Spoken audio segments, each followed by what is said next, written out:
Now let's talk about when I got to Vegas. So me and Bestie, we landed at around the same time. She lives like a couple states over, so she, you know, had to go on a different flight. But we landed at the same time. So we got in an Uber together. Our Uber driver was the most based person in the entire fucking world. So we were in Vegas, right? So we get into this Uber, and me and Bestie, we're talking about getting to the hotel, meeting up with our other friends, and all this kind of stuff. And he's like, do you guys need beer or weed or anything? I can stop at the store for you. Just leave me a good tip. And me and my bestie, we kind of looked at each other. We're like, we could go to a dispensary. And so he brought us to his favorite dispensary. And here's the thing. The weed in Vegas hits very, very differently. It's a lot more intense.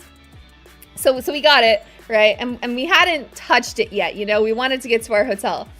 And so we're in this Uber. We were driving through the streets of Vegas, and I saw the sphere. The sphere, you know? Okay.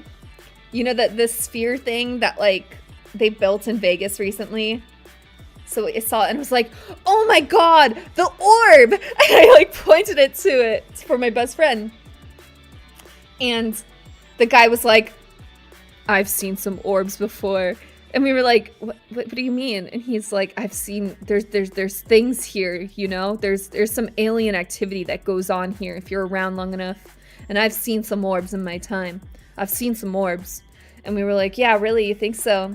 And he's like, yeah, and you know, that big orb, the sphere, I think it was actually made by the aliens. And I think the government is using it to talk to the aliens. And I was like, you know what? You are so right. You are so right. Tell me more. And he just kept going on and on about these conspiracy theories he's had. He's like, you know, Area 51, it's not that far from here. If you just go behind Area 51, you're going to see some shit. You know, you're going to see some shit.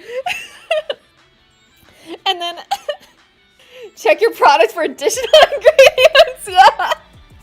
It was real. I swear to God, this guy was real. And it was such a fucking start to our Vegas trip. It was an insane start to the Vegas trip. And so I was talking about the Ferris wheel, you know, because there's that big Ferris wheel in Vegas. And I was like, dude, I want to go on that. And he's like, yeah, you know, I heard the story. These two guys started having sex in one of them.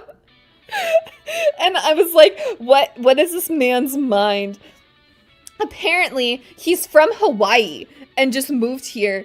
And he was like telling us, he's like, yeah, you know, my wife smokes a lot of weed too. Chat, is this Riz? Is this Riz, chat?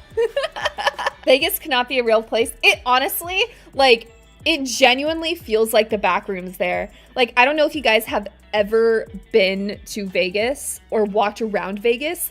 Walking around the strip is like walking around the back rooms. You'll go up a staircase and across a bridge and you won't know where the fuck you are. Every single time we went from one place to another, we got lost. Because it's like, it's a fucking labyrinth. It does not help that we were severely intoxicated 99% of the time. But you know what? It is fucking crazy there.